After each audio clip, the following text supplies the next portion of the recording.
கர்த்தரும் இரட்சகருமாகிய இயேசு கிறிஸ்துவின் நாமத்தினாலே யாவருக்கும் வாழ்த்தலை தெரிவித்துக் கொள்கிறேன். இந்த ஓய்வு நாளிலும் நாம் தியானிக்கும்படியாக தென்னிந்திய திருச்சபை நமக்கு கொடுத்துள்ள தலைப்பு, வாலிபர்களே வசனத்தால் தீமையை வெல்லுங்கள். அதற்கு ஆதாரமாக நமக்கு கொடுக்கப்பட்டுள்ள வசனம் 1 யோவான் 2 அதிகாரம் 14 வாலிபரே, நீங்கள் பலவான்களாய் இருக்கிறதுனாலும் தேவ வசனம் உங்களில் நிலைத்திருக்கிறதுனாலும் நீங்கள் பொல்லாங்கனை ஜெயித்ததினாலும் உங்களுக்கு எழுதியிருக்கிறேன். வாலிபர்கள் பலவான்களாய் மாறிக்கொண்டிருக்கிற ஒரு பருவத்திலே இருக்கிறார்கள். தேவ வசனம் அவர்களிலே நிலைத்திருக்கிறது என்று ஆவிக்குரிய வாலிபர்களை குறித்து எழுதுகின்றார். அவர்கள் பொல்லாங்கனை ஜெயித்தார்கள். தேவகுமாரின் இரத்தத்தினாலும் சாட்சியின் வசனத்தினாலும் அவனை ஜெயித்தார்கள். கர்த்தருடைய வசனத்தை கொண்டு சத்துருவை ஜெயிக்கிற ஒரு வாலிப பருவத்தை குறித்து இதில் எழுதுகிறார். பிரசங்கி 12 அதிகாரம் 1 நீ உன் வாலிப பிராயத்திலே உன் சிருஷ்டிகரை நினை, தீங்கு நாட்கள் வராததற்கு முன்னும் எனக்கு பிரியமானவைகள் அல்ல என்று நீ சொல்லும் வருடங்கள் சேராததற்கு முன்னும் உன் வாலிப பிராயத்திலே உன் சிருஷ்டிகரை நினை. வாலிபம் என்பது சரீரத்திலே மாற்றம் ஏற்படுகிற வயது. சரீரத்திலே பலம் கூடிக்கொண்டே போகிறது.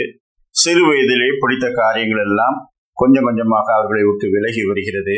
குழந்தைகளுக்கு சந்தோஷமூட்டும் காரியங்கள் வாலிப பருவத்திலே கொஞ்சம் கொஞ்சமாக விடைபெற்று விடுகிறது. உணர்வுகளிலே பெரிய மாற்றங்கள் காணப்படுகிறது. அது கற்றுக்கொள்ளும் ஒரு பருவம், விருப்பங்களை மாற்றி அமைத்துக் கொள்ளும் ஒரு பருவம். கதை, கவிதை, கட்டுரை இவைகளெல்லாம் சிறுவர்கள் ரசிக்க முடியாது, ஆனால் வாலிபர்கள் ரசிக்க துவங்குகிறார்கள். கலையின் நுணுக்கம், இசை ஆகியவற்றையெல்லாம் புரிந்து கொள்ளும் ஒரு ஆற்றல் அவர்களுக்குள்ளே வருகிறது. உலகத்திலே சந்தோஷமூட்டும் அநேக காரியங்கள் இருப்பதை அவர்கள் உணர்கிறார்கள். சிறு வயதிலே இவைகளெல்லாம் அசட்டை செய்த காலம் போய் ஒன்றென்றையும் கவனிப்பதும், கவனித்து அதில் இருக்க சந்தோஷம் என்ன என்று அறிந்து கொள்வதிலும் இப்பொழுது நாட்டமுடையவர்களாக இருக்கிறார்கள். சுவையான உணவு எது, சந்தோஷமூட்டும் காரியங்கள் எவை, இவற்றையெல்லாம் கொஞ்சம் கொஞ்சமாக உணரத் துவங்குகிற ஒரு பருவம் இந்த வாலிப பருவம். இந்த பிராயத்திலே உன் சிருஷ்டிகரை நினை என்று பரிசுத்த வேதாகம் சொல்லுகிறது. அநேக காரியங்களின் பின்னாலே சென்று விடுவதற்கு வாய்ப்பு இருக்கக்கூடிய இந்த பருவத்திலே உன் சிருஷ்டிகரை நினை என்று பிரசங்கி சொல்லுகின்றார். இன்றைக்கு அநேக வாலிபர்களும் வாலிப பெண்களும் கர்த்தரை அறிவதிலே அதிக நாட்டம் இல்லாதவர்களாக இருக்கிறார்கள். ஒழுக்க நெறிகளை விட சந்தோஷமூட்டுபவைகள் தான் அவர்களுக்கு பிரியமாயிருக்கிறது. பிரசங்கி 11:9-10 வாலிபனே, உன் இளமையில் சந்தோஷப்படு, உன் வாலிப நாட்களில் உன் இருதயம் உன்னை பூரிப்பாகட்டும். உன் நெஞ்சின் வழிகளிலும் உன் கண்ணின் காட்சிகளிலும் நட. ஆனாலும் இவை எல்லாவற்றின் நிமித்தமும் தேவன் உன்னை நியாயத்திலே கொண்டு வந்து நிறுத்துவார் என்று அறி. இளவயதும் வாலிபமும் மாயையே. அப்படியானால் உன் கண்ணின் காட்சிகளிலும் இருதயத்தின் நினைவுகளிலும் நட என்று சொல்லுகிறாரே, நட. ஆனால் நடக்கும்போது ஒன்றை நினைவில் வைத்துக்கொள், இவை எல்லாவற்றின் நிமித்தமும் கர்த்தர் நியாயந்திருக்க போகின்றார். அப்படியானால் உங்களை எல்லாம் ஒரு நல்ல பெரிய ஹோட்டலுக்கு அழைத்து சென்று நன்றாக சாப்பிடுங்கள் என்று சொல்லுகிறேன். நீங்களும் சரிதான், பிரதர் கூட்டிட்டு வந்திருக்கிறாரு, எனவே நல்ல உணவுகளை நாம் வாங்கி சாப்பிடுவோம் என்று உங்களுக்கு பிரியமானதை எல்லாம் ஆர்டர் பண்ணுகிறீர்கள். அப்பொழுது நான் உங்களை பார்த்து, எல்லாரும் வயிற்றுக்கு வஞ்சகம் இல்லாமல் நல்லா சாப்பிடுங்க, சாப்பிட்டுட்டு அவரவர் பில்லை கட்டிட்டு முன்னால வாங்க, நான் உங்களுக்காக முன்னாலே வெயிட் பண்ணுகிறேன் என்று சொன்னேன் என்றால் எப்படி இருக்கும்? அப்படியானால் இவ்வளவு நேரம் கூப்பிட்டு வந்து நல்லா சாப்பிடுங்கன்னு சொல்லிட்டு கடைசியில் அவரவர் பில்லை கொடுத்துட்டு வாங்கன்னு சொல்றாரு. இப்போ உங்க ஆர்டர் மாறும். நீங்கள் எதை விரும்புகிறீர்கள், எவ்வளவு செலவழிக்க முடியும், அதையெல்லாம் பார்த்து ஆர்டர் செய்வீர்கள். அப்படியானால் உன் மனதின் விருப்பப்படி நட என்று சொல்லும் போது அநேக காரியங்களை செய்ய துடிக்கின்றோம். ஆனால் இவை எல்லாவற்றின் நிமித்தமும் பில்லை நீ தான் கட்டணும். தேவன் உன்னை நியாயத்தில் கொண்டு வந்து நிறுத்துவார் என்று அறி என்று வாலிபர்களுக்கு சொல்லுகின்றார். அது வாலிபர்களுக்கு மட்டுமல்ல, எல்லாருக்குமே சொல்லுகின்றார். எனவே சந்தோஷம் தரும் காரியங்களை அனுபவிக்கும் போது இவற்றின் முடிவிலே நியாய தீர்ப்பையும் நாம் சந்திக்க வேண்டியது இருக்கும். அப்பொழுது தகாதவைகளுக்கு நாம் கணக்கு கொடுக்க வேண்டும் என்பதை நினைத்து செய்யுங்கள் என்று சொல்லுகின்றார். வாலிப பருவத்திலே ஒருவரை ஒருவர் புரிந்து கொள்ளுதல், நட்பு வளையம் என்ற ஒன்று உருவாகுதல், சில அழகான காரியங்களை ரசிப்பது, இப்படி பல இயல்புகள் மாறிக்கொண்டே வருகிறது. அவர்கள் முற்றிலும் பெரியவர்களாகி விடவில்லை. எல்லாவற்றையும் பகுத்தாய்ந்து நல்லதை ஏற்றுக்கொள்ளும் பருவமும் அல்ல, அது கற்றுக்கொள்ளும் ஒரு பருவம். அப்படிப்பட்ட வாலிபர்களுக்கு வேதாகம் சொல்கிறது, வாலிப பருவத்தில் உன் சிருஷ்டிகரை நினை. வாலிபன் தன் வழியை எதனால் சுத்தம் பண்ணுவான்? கர்த்தருடைய வசனத்தின்படி தன்னை காத்துக் கொள்வதனால் தானே. உம்முடைய வசனம் என் கால்களுக்கு தீபமும் என் பாதைக்கு வெளிச்சமுமாய் இருக்கிறது. உம்முடைய வசனம் எனக்கு வெளிச்சம் காட்டுகிறது. நான் நடக்க வேண்டிய வழியை எனக்கு போதித்து நடத்துகிறது. வசனங்களை எவ்வளவு உறுதியாய் பற்றி கொள்கிறார்களோ, எவ்வளவு நம்புகிறார்களோ, அதற்கேற்பதான் அவருடைய செம்மையான பாதையிலே நடக்க முடியும். சிலர் சொல்வார்கள், வாலிப பிராயத்திலே அவன் நல்லது கெட்டது இன்னதென்று தெரிந்து கொள்வான் என்று. இல்லை, வாலிப பருவத்தை கற்பிக்க வேண்டும். அவர்கள் இன்னும் குழந்தை பருவத்தை முழுமையாய் கடந்து விடவில்லை. எது நல்லது எது தீயது என்று அவர்கள் முற்றிலும் அறிந்து கொள்ளவும் இல்லை. அவர்களுக்கு கற்பித்துக் கொண்டே இருக்க வேண்டும். எதை கொண்டு? கர்த்தருடைய வசனங்களை கொண்டு. கர்த்தருடைய வசனத்தின் அடிப்படையிலே உங்கள் வாழ்க்கையிலே நீங்கள் அனுபவித்தவைகளை அவர்களுக்கு கற்பிக்க வேண்டும்.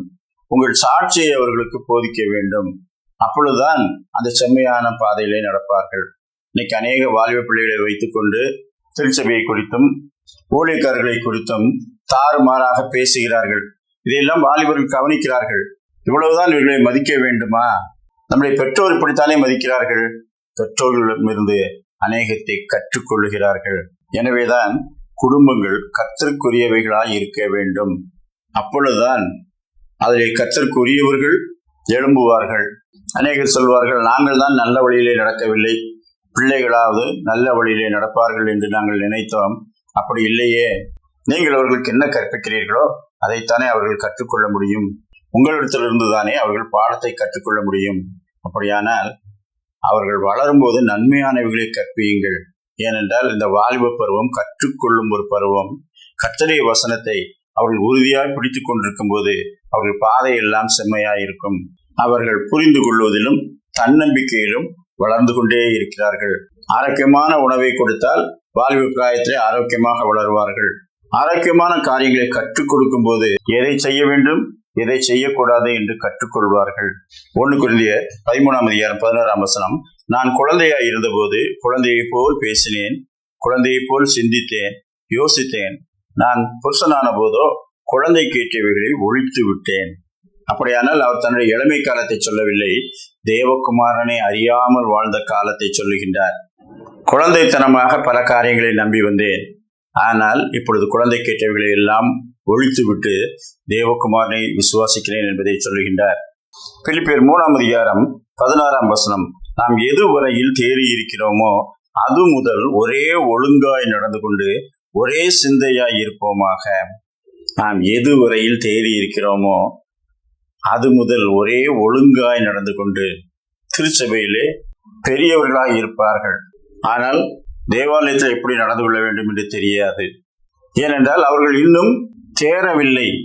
நாம் எதுவரையில் தேறி இருக்கிறோமோ அது முதல் ஒழுங்காய் நடந்து கொண்டு. ஒருவன் பெரியவனாக ஆக ஒழுங்கு இருக்கிறது. இன்னும் ஆவிக்குரிய வாழ்க்கையில அநேகர் குழந்தைத்தனமாக இருக்கிறார்கள். பிரசங்கம் நடக்கும் போது பேசிக் கொண்டிருக்கிறார்கள். தேவாலயத்தில் முழங்காற்படியிட்டு ஜெபம் பண்ணும் போது அதை அற்பமாய் எண்ணுகிறார்கள். வசனங்கள் போதிக்கப்படும் போது அது அப்படித்தான் இருக்கும் என்று உதாசீனம் செய்கிறார்கள்.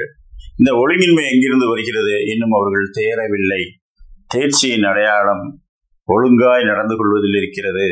குழந்தைத்தனங்களை கொஞ்சம் கொஞ்சமாக ஒழித்து விட்டு பெரியவர்களாகி புரிந்து கொள்வதிலும் ஒருவரையொருவர் நேசிப்பதிலும் சிந்திப்பதிலும் தீர்மானம் எடுப்பதிலும் சுய கட்டுப்பாட்டிலும் அவர்கள் வளர்ந்து கொண்டே வருகிறார்கள். பள்ளிக்கூடம் விட்டதும் சிறு குழந்தைகள் எல்லாம் ஓ என்று சத்தம் போட்டுக்கொண்டு வெளியே ஓடுவார்கள். ஆனால் பெரிய வகுப்பு மாணவர்கள் அந்த முதிர்ச்சி இருப்பதனால அவர்கள் ஒழுங்காக வகுப்பறைகளை விட்டு வருவார்கள். குழந்தைகளுக்கும் பெரியவர்களுக்கும் ஒரு வித்தியாசம், அது சுய கட்டுப்பாடு. கர்த்தருக்கு நேராய் தன்னை ஒழுங்குபடுத்திக் கொள்வதிலே வாலிபர்கள் சிறப்பானவர்களாக இருக்க வேண்டும். அதைத்தான் வாலிப பிராயத்தில் உன் சிருஷ்டிகரை நினை என்று சொல்லுகின்றார். வாலிப பிராயம் கற்றுக்கொள்ளும் ஒரு பருவம். எவைகளை கற்றுக்கொள்ள வேண்டும்? உம்முடைய கற்பனைகளை கற்றுக்கொள்ள என்னை உணர்வுள்ளவனாக்கும். 2வது, கர்த்தருக்கு பயப்படும் பயத்தை கற்றுக்கொள்ள வேண்டும். உபாகமம் 31:13 உயிரோடு இருக்கும் நாளெல்லாம் உங்கள் தேவனாகிய கர்த்தருக்கு பயப்பட கற்றுக்கொள்ளும்படிக்கும் ஜன கூட்டத்தை கூட்டி அதை வாசிக்க வேண்டும். கர்த்தருடைய பிரமாணங்கள் வாசிக்கப்பட்டது எதற்காக? உயிரோடு இருக்கும் நாளெல்லாம் கர்த்தருக்கு பயப்படும் பயம் இருக்க வேண்டும் என்பதற்காக பிரமாணங்களை வாசிக்க வேண்டும். தீமையான உபதேசங்களை கற்றுக்கொள்ளக்கூடாது. 1 தெசலோனிக்கேயர் 5:21-22 எல்லாவற்றையும் சோதித்து பார்த்து நலமானதை பிடித்துக் கொள்ளுங்கள், பொல்லாங்காய் தோன்றுகிற எல்லாவற்றையும் விட்டு விலகுங்கள். இந்த உலகத்தில் பொல்லாங்காய் தோன்றுகிறவைகள் அநேகம் இருக்கிறது. அவைகளெல்லாம் விட்டு விலகி நன்மையானவைகளை பிடித்துக் கொள்ளுங்கள். நான் வாலிபர்களிடத்திலே கேட்பேன், மாலையிலே உங்கள் வீட்டுக்கு வருகிறீர்கள், இருளான அந்த நேரத்தில் வீட்டு வாசலிலே ஒரு கயிறோ பாம்போ கிடைக்கிறது. நீங்கள் இப்பொழுது அடுத்த அடி எடுத்து வைக்க வேண்டும் என்றால் அது எது என்று நினைத்து அடுத்த அடி எடுத்து வைப்பீர்கள்? அது பாம்பு என்று நினைத்துத்தான் அடி எடுத்து வைக்க வேண்டும். அப்படி நினைக்கும் போது அது கயிறாக இருந்து விட்டால் அதனால் ஒன்றும் பாதிப்பு ஒன்றும் இல்லை, தூக்கி போட்டு விட்டு போய்விடலாம். ஆனால் கயிறு என்று நினைத்து காலை வைத்து அது பாம்பாக இருந்து கடித்து விட்டால் அது ஆபத்து. அப்படியானால் தீமைக்குத்தான் விலக வேண்டும். தீமையானது எது என்று பார்த்து அதுக்கு விலக வேண்டும். அதைத்தான் சொல்கிறார், பொல்லாங்காய் தோன்றுகிற எல்லாவற்றையும் விட்டு விலகுங்கள். பிரசங்கி கடைசியாக சொல்லுகின்றார், காரியத்தின் கடைத்தொகையை கேட்போமாக, கர்த்தருக்கு பயந்து அவருடைய கற்பனைகளை கைக்கொள், எல்லா மனுஷர் மேலும் விழுந்த கடமை இதுவே. நம்முடைய வாலிபர்களுக்காக நாம் ஜெபிக்க வேண்டும். அவர்கள் நன்மையானவைகளை தெரிந்து கொள்ள கற்றுக்கொள்ள வேண்டும். கர்த்தருடைய வசனங்களை கற்றுக்கொண்டு எச்சரிக்கை உள்ளவர்களாய் இருந்து தங்கள் ஆத்துமாக்களை காத்து கொண்டவர்களாய் நம்மோடு நித்தியத்தில் சேர வேண்டும். அப்படிப்பட்டவர்களை நாம் அவர்களுக்கு கற்பிக்க வேண்டும். கர்த்தர் தாமே அப்படிப்பட்ட நல்ல சிந்தனைகளை நமக்கு தந்தருள்வாராக. ஆமேன்.